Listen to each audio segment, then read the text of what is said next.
Bonjour et bienvenue dans ma bibliothèque. Nous sommes à Montréal le 19 mars 2012. Aujourd'hui, je vous lis un extrait d'une lettre de Louis-Antoine de Bougainville, aide de camp de Montcalm.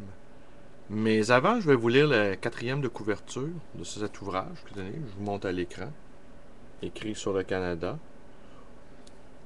Alors, l'air qui nourrit les sauvages, leur exemple, ces déserts immenses, tout inspire, tout offre l'indépendance, écrit Bougainville en janvier 1759. Et ces sauvages, comme ils les appellent, ont déteint sur les Canadiens, qualifiés de peuple le plus indocile et le plus indépendant. Ils ont inspiré aussi un nouvel art de faire la guerre. Ils, les Canadiens, sont braves, leur genre de courage, ainsi que celui des sauvages, est de s'exposer plus, de faire des embuscades. Ils sont fort bons dans les bois, adroits à tirer. Il faut convenir que les sauvages leur sont supérieurs dans ce genre de combat, et c'est l'affection qu'ils nous portent qui, jusqu'à présent, ont conservé le Canada.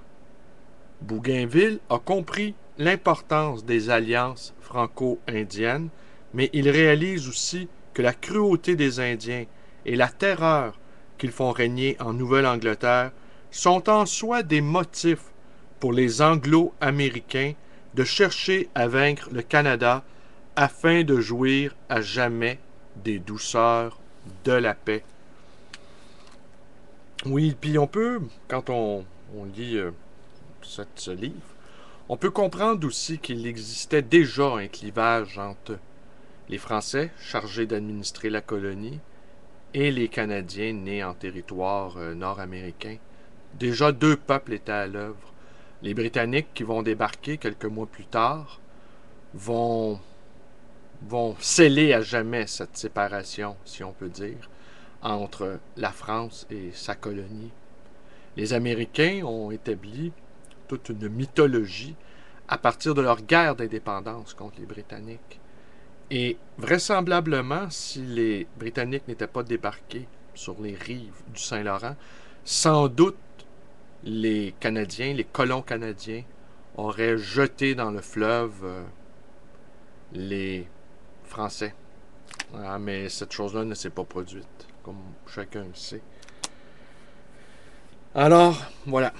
Les milices du Canada sont très propres à la guerre des bois, à la navigation des rivières et des lacs, aux marches soit d'été, soit d'hiver. Cependant, depuis l'année 1756, époque du temps où la guerre a commencé à se faire en Amérique, comme on l'a fait en Europe, on n'a pas tiré de ces milices un grand parti pour les raisons suivantes. 1. Jusque-là, ces miliciens commandaient seulement pour des parties de courte durée ou pour des voyages de long cours, à la vérité, mais qui exigeaient une action continuelle, ne savaient ce que c'était que de rester 6 mois assemblés encore, et souvent dans des camps d'observation, et par conséquent stables. De là suit que dans nos armées, le dégoût les prend. Le désir de leur maison, de leurs semences, de leur récolte les engage à se dire malades. Il faut les renvoyer chez eux ou ils désertent d'eux.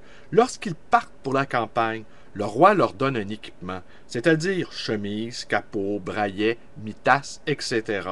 Or, cet équipement, ils le laissent chez eux pour s'en servir, au retour, persuadés qu'ils n'en seront absents que peu de temps et dans celui de la saison chaude. D'ailleurs, ils n'apportent avec eux que leurs plus mauvais fusils, dans l'espérance qu'à l'armée, il faudra bien que le roi le leur fasse raccommoder ou leur en donne un autre. De là suit une dépense grande pour le roi, une double consommation d'armes, d'objets si précieux, et que d'ailleurs ces Canadiens, qui n'ont sur le corps qu'une chemise et un braillet, tombent malades lorsque les froids viennent, et même par la seule fraîcheur des nuits d'été. Ils ne sont donc plus qu'à charge au lieu d'être utiles. 3.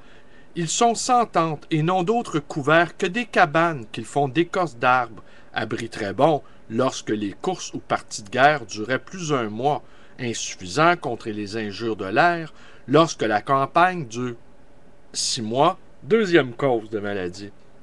Personne ne veillant à ce qu'il fasse chaudière lorsque les opérations de guerre le permettent, ils se nourrissent de l'or presque cru, ce qui était encore supportable dans l'ancienne façon de guerroyer du pays et qui est aujourd'hui une troisième cause de maladie et de non-utilité de ces milices. Enfin, il n'est pas établi qu'ils respectent leurs officiers de milice. L'air qui nourrit les sauvages, leur exemple, ces déserts immenses, tout inspire, tout offre l'indépendance. Il n'y a donc dans ces milices aucun ordre, aucune subordination. Comment en tirer parti? Où les trouver? Comment donner à leur service l'activité plus nécessaire encore quand on est inférieur en force? Ben voilà, c'est tout pour aujourd'hui. C'est une très courte vidéo. Je vous remercie d'être là. Vous pouvez vous abonner à ma chaîne YouTube, B. Lalonde. Vous pouvez également devenir un camarade Facebook en vous joignant à ma page.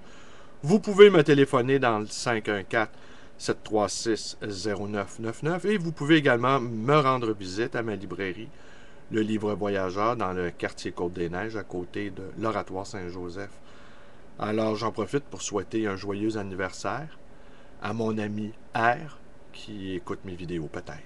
Alors je vous remercie, portez-vous bien et bonne journée.